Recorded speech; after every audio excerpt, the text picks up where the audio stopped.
আজকে বংফ্লিক্সের বং talks with ঋত্বিকের আড্ডার আসরে আমাদের সঙ্গে আছেন দেবাশিস দত্ত। দেখে নমস্কার। আপনারা বুঝতে পারবেন আদ্যপান্ত বাঙালি, কিন্তু এই বাংলায় বসেও ওনার কাজের পরিধিটা গোটা দুনিয়া জুড়ে, তামাম দুনিয়া জুড়ে। শুধু তাই নয়, উনি হলিউডের ছবি পরিচালনা প্রযোজনার সঙ্গে যুক্ত, ভীষণভাবেই যুক্ত। এছাড়াও উনি ভেঞ্চার ক্যাপিটালিস্ট, আর্টিফিশিয়াল ইন্টেলিজেন্স নিয়েও কাজ করেন, কনসালটেন্সি আছেন। অর্থাৎ বিভিন্ন ক্ষেত্রে ওনার একটা খুব সাফল্যের সঙ্গে যোগদান রয়েছে। আমরা ওনার সঙ্গে আলাপ আলোচনায় যাব। প্রথমেই একটু শুনে নিতে চাইব যে আপনি এই যে এতগুলো পরিধিতে ঘোরাফেরা করছেন, এটাতে কোনো অসুবিধে কিছু হয় না? যে কোনো সাকসেসফুল ভেঞ্চার বা কোম্পানির জন্য যেটা দরকার হচ্ছে, এমপ্লয়ি বা যেসব কর্মী আপনার সঙ্গে যুক্ত আছেন তারা প্যাশনেটলি কাজ করে। আমি অ্যাজ অ্যান এমপ্লয়ার বা অ্যাজ আ কর্ণধার বলতে পারেন, আমরা এটা দেখি যে ওরা যেন কোনো প্রবলেম ফেস না করে, ওদের কোনো সলিউশনের দরকার হলে সেটা যেন পায়, and we encourage them to take their decisions. সেটাই হচ্ছে সাকসেস স্টোরি, নাথিং এলস। তো আপনি এই যে অরেঞ্জ কর্পের কর্ণধার হিসেবে বেশ কিছু বছর পার করলেন, তার আগে আপনার একটা খুব চাকরির ক্ষেত্রেও একটা ভূমিকা ছিল। এই যে চাকরি থেকে এন্টারপ্রেনারশিপের দিকে গেলেন, এই ট্রানজিশনটা কি স্মুথ হয়েছিল না?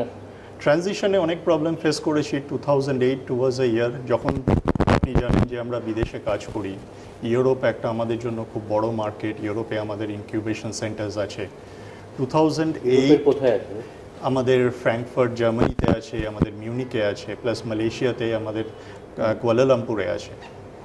তো এগুলো হচ্ছে আমাদের ডেভেলপমেন্ট সেন্টার, যেখান থেকে আমরা আর্টিফিশিয়াল ইন্টেলিজেন্সের যত রিসার্চ অ্যান্ড ডেভেলপমেন্টগুলো আছে সেগুলো করে থাকি। তারপরে এই পুরো জিনিসটাকে আমরা রোল আউট করি। ফার্স্টে টেস্টিং ল্যাবে থাকে, টেস্টিং ল্যাবের থেকে তারপর কমার্শিয়াল ল্যাবে আসে। কমার্শিয়াল ল্যাবে এলেই আমরা ওইটাকে আমাদের কাস্টমার বা ক্লায়েন্টসদেরকে অফার করতে পারি। তো এই পুরো প্রসেসটা 2008-2009-এ has gone through a major setback with the recession in Europe on this. But এই প্রবলেমের মধ্যেও আমরা নিজেদেরকে খুঁজে পেয়েছি, অন্যভাবে বড় হওয়ার চেষ্টা করেছি। But this kind of problems have never put us down or pulled us down. তো আমরা তারপর থেকে with the grace of god আমরা এগিয়ে যাচ্ছি, ডাইভার্সিফিকেশন করেছি। ক্রাইসিসের মধ্যে আপনারা গেছেন, যেটা more of external factor. More of external factors, যেটা অবভিয়াসলি এক্সটার্নাল হলে ইন্টারনাল আপনার এফেক্ট আসবেই, সেটা এখানেও হয়েছে, আমাদের ক্ষেত্রেও সেটা হয়েছে। তো আপনারা যখন আর্টিফিশিয়াল ইন্টেলিজেন্স নিয়ে কাজ করেছেন, সেটা তো একদম প্রথম দিকে, গোড়ার দিকে। হ্যাঁ, আমরা ইন্টেলিজেন্ট আর্টিফিশিয়াল ইন্টেলিজেন্স নিয়ে কাজ করেছি 2002-03-এর প্রথম থেকে। তখন আর্টিফিশিয়াল ইন্টেলিজেন্স জাস্ট এসছে, সেখান থেকে নিয়ে আমরা ওটাকে স্টার্ট করেছি। ওটা থেকে কি কি ডেভেলপমেন্ট করা যায় সেগুলো দেখেছি। অ্যান্ড কারেন্টলি আমরা যে কোনো আপনি নামি অটোমোবাইলস কোম্পানির সঙ্গে যুক্ত, আমরা ফার্মাসিউটিক্যাল কোম্পানির সঙ্গে যুক্ত, আমরা এফএমসিজি কোম্পানির সঙ্গে যুক্ত। যারা কোয়ালিটিকে প্রাধান্য দেয় তারা আমাদের রাখবে।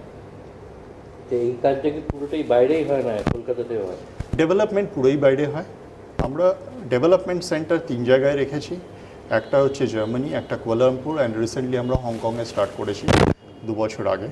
তো এখানে যা ডেভেলপমেন্ট হয় সেটা আমরা রোল আউট করি। সেন্ট্রালাইজ ডেভেলপমেন্ট হলে সুবিধা হয় হচ্ছে কোয়ালিটি কন্ট্রোলটা করা যায়, আর স্পেসিফিক কিছু জোনের মধ্যে এটা সীমাবদ্ধ থাকে, রাদার দ্যান সব জায়গাতে এটাকে ডিসেন্ট্রালাইজ করে যেটা কন্ট্রোলের বাইরে চলে যায়।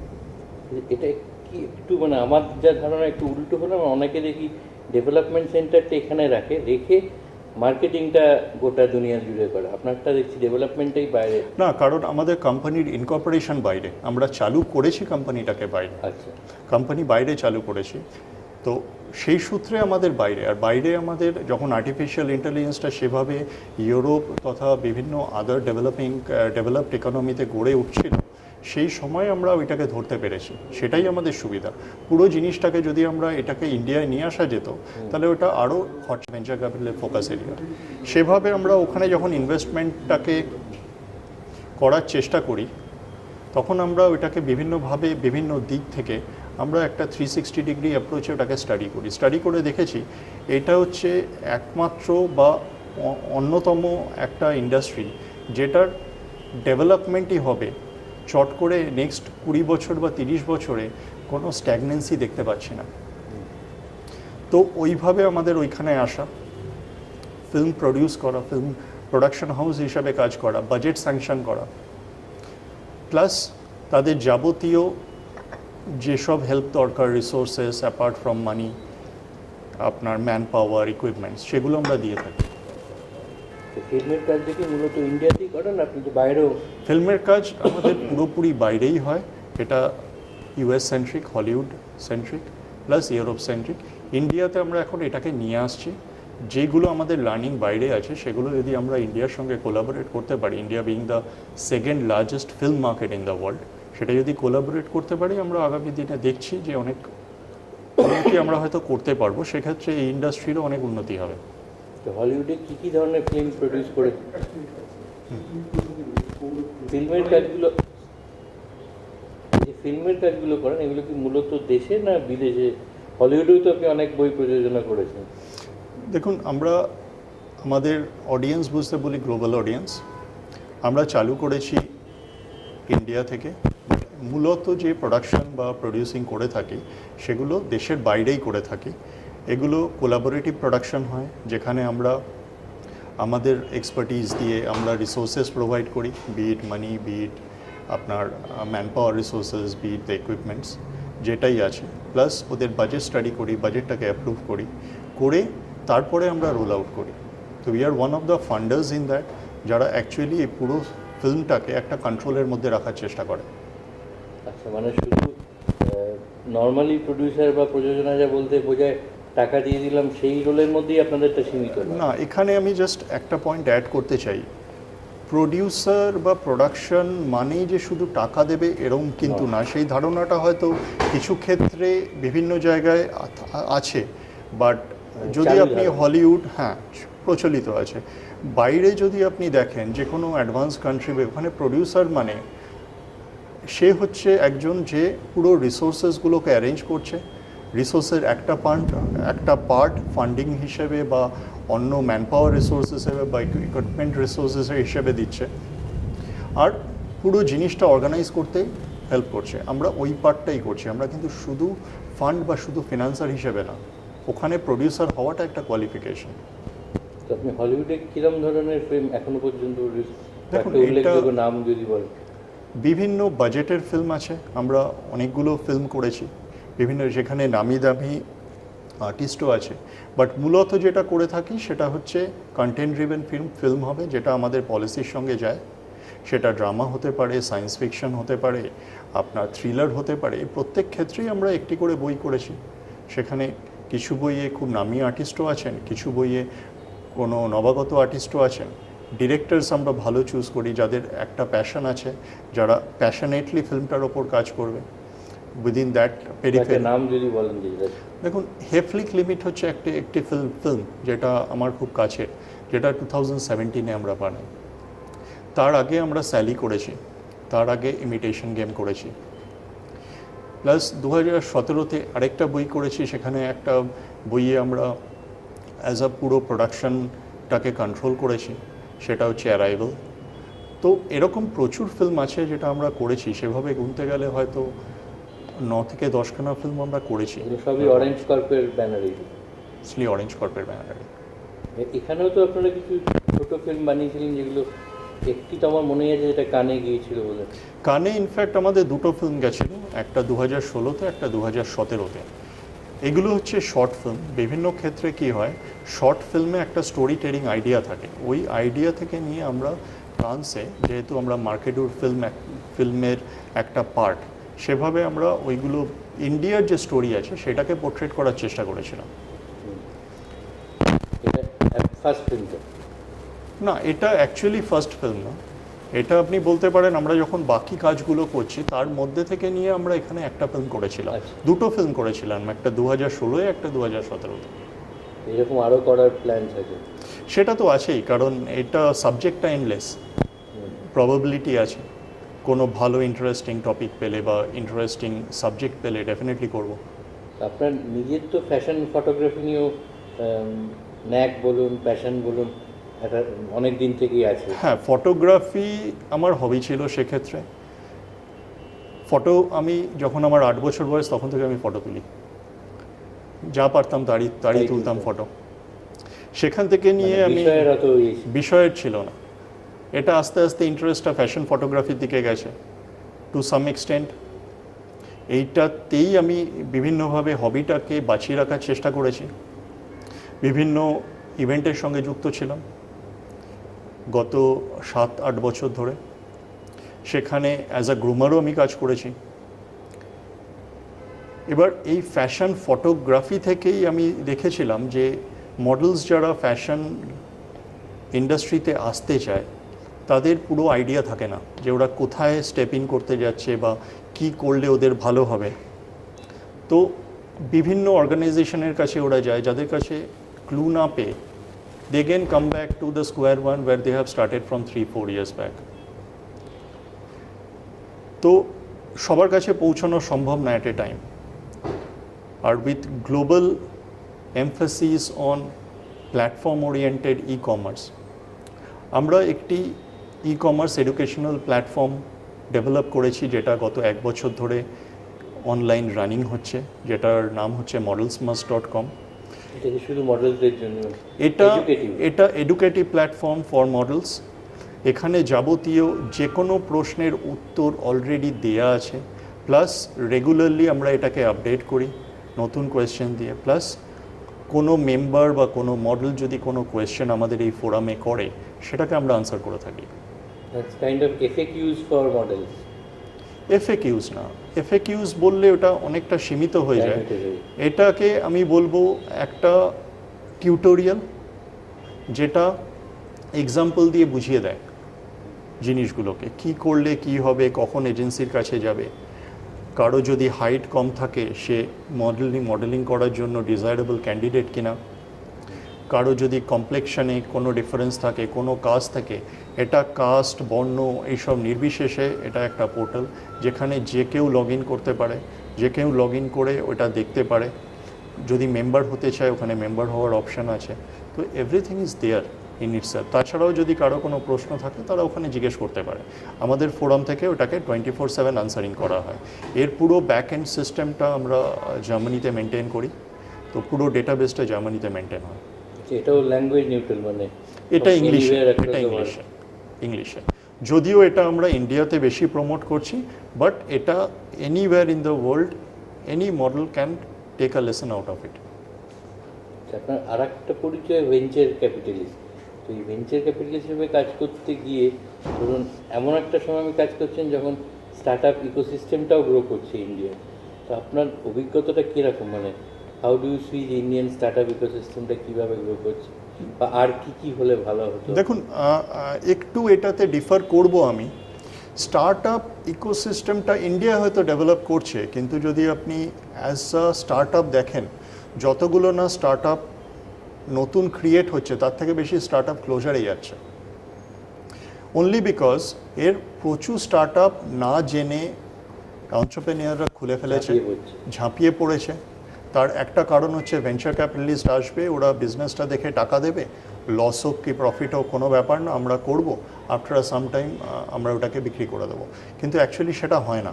ভেঞ্চার ক্যাপিটালিস্ট যারা আসে ইনিশিয়ালি যারা দেখে এসেছিল সেই বিজনেসগুলোর একটা প্ল্যানিং ছিল। আপনি যদি কোনো বিজনেসকে রেপ্লিকেট করতে যান, কোনো একটা বিজনেসের জন্য একটা ইউএসপি থাকতে হবে। ওই ইউএসপিটা যদি মিসিং হয় তাহলে it will die out in the long run. সেটাই এখন আমরা দেখছি। তো এখন একটা স্টেজ যখন it has reached a stagnancy kind of a situation, আপনি দেখবেন ভেঞ্চার ক্যাপিটালিস্ট খুব একটা বেশি ফান্ডিং করছে না। আমরা ভেঞ্চার ক্যাপিটালের limited partner, we fund from our own resources. এটা যখন আমরা ফান্ড করতে গিয়ে বিভিন্নভাবে দেখলাম, আমরা একটা রেশিও দেখলাম যে 1 company out of 3,000 company is being funded today. That is the ratio. Out of 3,000 applications received all over, only 1 company gets funding. যেটা হয়তো আজ থেকে 1 বছর কি 1.5 বছর আগে ছিল 3টে কোম্পানি হাজারে ফান্ডিং পেত, কিন্তু সেক্ষেত্রে ওরা নিজেদের রিসোর্স দিয়ে এটাকে নিয়ে যাওয়ার চেষ্টা করতো আগে। যেটা যেটা মনে করা যায় ফার্স্ট 3 ইয়ার্সটা খুব crucial period for start up, যে ওই 3 বছর ফার্স্ট ডেটাই ক্রুশালের জন্য। আপনি যেভাবে প্ল্যানিংটা করছেন, যেভাবে আপনি ওইটা এক্সিকিউট করার চেষ্টা করছেন, এই পুরোটার ভিত্তিতে যেই ম্যান পাওয়ার আপনি রিক্রুট করছেন বা যেই ম্যান পাওয়ারের টিম আপনি ফর্ম করেছেন, এই পুরো জিনিসটাই এটাতে কন্ট্রিবিউট করবে। ডে ওয়ান থেকে নিয়ে আপনার till the execution process everything is crucial. Then the thing is how to sustain in the long run, because every day there is competition in the market. You are being copied or followed, and there are new players coming up with new USP. So when you identify a startup, ওখানে আপনাদের জন্য কি আইডিয়াটা important, না promoter important, না go to market strategy important, না ধরুন how do they stand out in the market place, কোনটা সবচেয়ে বেশি ইম্পর্টেন্ট মনে হয়? এখানে আমি বলবো আমরা যে ভেঞ্চার ক্যাপিটাল হিসাবে কাজ করে থাকি, আমরা লিমিটেড পার্টনার যারা ওয়ার্ল্ড ওভার কাজ করে, আমরা অ্যাজ সাচ ইনকিউবেটরের কাজ করি। We don't only provide the money, but we also provide the manpower and the requisite skills that is required to run the business. তো ইনিশিয়ালি যে কোনো প্রমোটার বা যে কোনো স্টুডেন্ট বা ফ্রেশ গ্র্যাজুয়েট যখন কোনো আইডিয়া নিয়ে আসে, আমাদের কিছু সর্ট অফ কোয়েশ্চেনিয়ার্স থাকে। ওই কোয়েশ্চেনিয়ার্স থেকে ইট ইজ কোয়াইট ইলাবোরেটিভ। সেখান থেকে এটা বোঝা যায় যে ও আদৌ এটার জন্য সুটেবল কিনা, অর ও এটার মধ্যে প্যাশনেটলি কাজ করতে পারবে কিনা। তো আমার ফার্স্ট প্রসেস এলিমিনেশন রাউন্ড ওখানেই হয়ে যাবে কোয়েশ্চেনিয়ারটা ফিল আপ করার পরে। তারপর থাকে ইন্ডিভিজুয়াল ইন্টারাকশান ওদের টিম মেম্বারের সঙ্গে, প্লাস এতদিন অবধি যে করেছে, কিসের ওপর বিল্ড করে এই পুরো জিনিসটাকে দাঁড় করিয়েছে, ওইটার ইভ্যালুয়েশন। এই পুরোটা কমপ্লিট হতে it takes nearly 3 to 4 months time. মানে একটা প্রসেসের মধ্যে দিয়ে এটা একটা process which is a well set process. There are industry experts which are there are evaluation matrices, so everything is looked into. তো আপনার ধরুন এই যে অভিজ্ঞতা, আমি ডাইভার্স অভিজ্ঞতাই বলবো, ভেঞ্চার ক্যাপিটালিস্ট হিসেবে কাজ করার, প্রযোজক প্রডিউসার হিসেবে কাজ করার, ফ্যাশনে মডেলিংয়ের ক্ষেত্রে, হোয়াট নেক্সট, মানে গোয়িং ফরওয়ার্ড আমরা অরেঞ্জ কর্পকে বা দেবাশিস দত্তকে কী নতুন রোলে, বাই দ্য ওয়ে আপনার তো একটা লিনিয়েজ আছে আমাদের রিটায়ারেবল মিস্টার উৎপল দত্তর সঙ্গে, তো ওই লিনিয়েজ থেকে এসে আপনি ফিল্মে গেছেন অবশ্য। আপনার কি কোনো থিয়েটারের ব্যাকগ্রাউন্ড বা? না, আমার কিছু থিয়েটারের ব্যাকগ্রাউন্ড নেই, না আমি অ্যাক্টিং করতে পারি। অ্যাক্টিং পছন্দ, দেখতে ভালো লাগে, দেখতে ভালো লাগে, কোনো কিছু অ্যারেঞ্জ করতে ভালো লাগে, সেখান থেকেই ভালো লাগাটা, সেখান থেকে নিয়ে এখন কারেন্টলি আমরা আরও কিছু মুভিজ প্রডিউস করতে চাই ইন্ডিয়াতে, বাইরে, in a co production model. Plus আমাদের যে ডিস্ট্রিবিউশন নেটওয়ার্কটা আছে ওয়ার্ল্ড ওয়ার, সেখান থেকে নিয়ে দেখতে পারি যে আমরা ওইটাকে কীভাবে আরও ইউজ করতে পারি for Indian films as well as foreign films. আর মডেলস মাস্ট, এখান থেকে মডেলস মাস্টের পরবর্তী ক্ষেত্রে আমাদের প্ল্যান আছে ইন ফেজ 2 যে ওইটা মডেলসদের জন্য আমরা খুলে দেবো। It will be a platform wherein we will provide them workshop at our cost, plus ওদেরকে আমাদের যে প্রজেক্টসগুলো আছে সেই প্রজেক্টসগুলোতে কাজে লাগাবো। এমনিতে তো বলে আপনি বলছেন যে বাংলা ফিল্মের মার্কেটটা গ্লোবালি হিউজ, বড়। বাংলা ফিল্মের মার্কেটটা বড়, কিন্তু অডিয়েন্সটা কম। অডিয়েন্সটা এই জন্য কম, যখন আপনি বাংলা ফিল্মকে সেগ্রিগেট করবেন বিভিন্নভাবে, আপনার বিটা থ্রিলার, বিট যেই কোয়ালিটির জনা অনুযায়ী যেই কোয়ালিটির ফিল্ম দরকার হয়, যতগুলো ফিল্ম প্রডিউস হয় বা এখানে যতগুলো ফিল্ম তৈরি হয়, সব ফিল্ম ওতে কোয়ালিফাই করে না। এই জন্য একটা ডিমান্ড থাকলেও ওইটাকে অডিয়েন্স অবধি পৌঁছে দেওয়া যায় না। একটা ফিল্ম বানানোর জন্য ডে 1 থেকে বা প্রি প্রোডাকশন স্টেজ থেকে যেভাবে ওইটা তৈরি করতে হয় সো দ্যাট এটা গ্লোবাল অডিয়েন্সের কাছে পৌঁছতে পারে, then language is not a barrier. আপনি ডাব করে দিন, জিনিসটা চলবে, ওর আপনি সাবটাইটেল দিয়ে দিন, চলবে ফিল্মটাকে। সেভাবে আমরা যদি বানাতে পারি নিশ্চয়ই করতে পারবো। মানে স্কোপটা আছে, প্রপারলি প্ল্যান করে প্রপার প্ল্যানিং দরকার হয় প্রি প্রোডাকশন স্টেজ থেকে। সেক্ষেত্রে কোনো প্রডিউসার বা কোনো ডিরেক্টর যদি আমাদের কাছে আসে from pre production stage, we can guide them through যে কী করলে এটা যেতে পারবে পরবর্তীকালে। মানে ফিল্মের ক্ষেত্রেও একটা ইনকিউবেশন আছে আমাদের, এটা আছে, দীর্ঘদিন ধরেই আছে, এটা আমরা করেই আসছি। এটা একটা ইন্টারেস্টিং ব্যাপার হলো, নতুন যারা একেবারে ফিল্ম বানাতে চাইছে। আমরা জেনারেলি নিশে ক্যাটাগরিতে কাজ করি যেখানে আদার প্লেয়ার্স খুব কম আছে, বা এটাকে আপনি বলতে পারেন নতুনভাবে ভাবার চেষ্টা করি। মানে একেবারে ধরুন ফিল্ম ইনস্টিটিউটের স্টুডেন্টরা বা ফাইনাল ইয়ার স্টুডেন্ট, তারা একটা কিছু প্ল্যান নিয়ে আপনাদের কাছে, তাদেরও আপনারা হেল্প করে একটা জায়গায়। ওরা যদি একটা কিছু নিয়ে আসে যেটা দেখি যে এটার মেরিট আছে, যে ডিরেক্টর বা যে প্রডিউসার যে কথা বলছে তার একটা পার্টিকুলার সেন্স আছে হোয়াট হি ইজ টকিং, তাহলে আমরা ওনাদের গাইড করতে পারবো। তো গোয়িং ফরওয়ার্ড আপনি কি হলিউডের ফিল্মে বেশি আসবে না রিজিয়নাল ফিল্ম, বেঙ্গলি ফিল্ম? দেখুন, we are open to the idea, we are flexible. It is for global audience. তো আমরা ওপেন। ইন্ডিয়াতে যদি আমরা ভালো প্রসপেক্ট পাই, কেন করব না? গ্লোবালি ভালো প্রসপেক্ট পেলে কেন করব না? ইট ইজ আফটার অল, বাইরের ফিল্ম এলেও ইন্ডিয়ান অডিয়েন্স দেখবে, ইন্ডিয়ান ফিল্ম গেলেও বাইরের অডিয়েন্স দেখবে। এখন তো মানে জিওগ্রাফি নিয়ে তো কিছু না, আমরা আজকে ওয়েবসাইট সার্চ করছি, আপনার any one can serve the website on anywhere. অর্থাৎ আমরা একটা ভবিষ্যতের রূপরেখাও পেলাম, এবং যেটা কিন্তু বেশ ইতিবাচক এবং পজিটিভ আমি বলবো। So let's end on that positive note. I am sure next time when we meet আমরা আরও অনেক কিছু স্টোরি বা গল্প থাকবে যেগুলো নিয়ে আলোচনা করার, যেগুলো যারা নতুন করে শিল্পোদ্যোগী হতে চাইছে বা ক্রিয়েটিভ ফিল্ডে আসতে চাইছে সবার জন্য একটা নতুন অনুপ্রেরণা বা নিশ্চয়ই। একটা পথ নির্দেশিকা নিয়ে আসবে। আমাদের এই আড্ডায় আসার জন্য অনেক ধন্যবাদ। থ্যাংক ইউ, নমস্কার।